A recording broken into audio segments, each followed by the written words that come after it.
السلام عليكم ورحمة الله وبركاته. ازيكم عاملين ايه؟ يا رب تكونوا بخير. الموت يفجع الفنانة ريهام عبد الغفور بكلمات مبكية. وفاة فنان شهير. خبر وفاته النهاردة كان صدمة كبيرة جدا للفنانة ريهام عبد الغفور اللي أعلنت الخبر على صفحتها الرسمية، واللي بكت بكاء شديد أثناء تشييع الجنازة. وكلمات مبكية النهاردة الفنانة ريهام عبد الغفور قالتها، واتكلمت عن إن الشغلانة في الوسط الفني بتأثر العمر الافتراضي للبني آدم. يلا نشوف التفاصيل، بس من فضلكم ادعموا الفيديو بلايك. هنتكلم النهاردة عن وفاة الفنان هشام الشربيني، واللي النهاردة أعلنت الخبر الفنانة الجميلة ريهام عبد الغفور، وأعلنت عن فاجعة كبرى ليها بتلقيها خبر وفاة هشام الشربيني، الأخ والصديق والأستاذ والمعلم.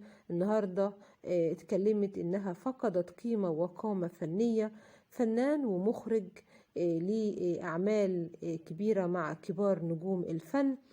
المخرج والفنان هشام الشربيني اللي أخرج فيلم تيتا رهيبة للفنانة سميحة أيوب والفنان محمد هنيدي، والعديد من الأعمال الفنية مع الفنانة عبلة كامل والفنانين الكبار. النهاردة مسلسل الغربة، حارة الشرفة، أعمال عديدة جدا تألق فيها الفنان هشام الشربيني.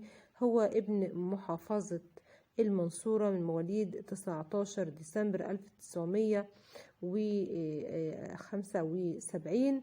النهاردة خبر وفاته كان صدمة كبيرة جدا لأسرته ولكل محبيه. شارك في العديد من الأعمال التلفزيونية، وشارك بالتأليف وكتابة السيناريوهات. ابن محافظة الدقهلية اللي النهاردة خبر وفاته بعد صراع مرير مع المرض. بدأ الفنان هشام الشربيني التمثيل من خلال بعض الأدوار السنوية، واللي وصل أعماله لعددها 90 عمل تلفزيوني وسينمائي ومسرحي. وكان آخر أعماله في مسلسل في كل أسبوع يوم جمعة، اللي تم إنتاجه في 2020. ومن أبرز أعماله أيضا مسلسل إمام الدعاة للفنان حسن يوسف، وقضية رأي عام ليسرى وحتف بحر. ادعوا له بالرحمة والمغفرة. شكرا لكم.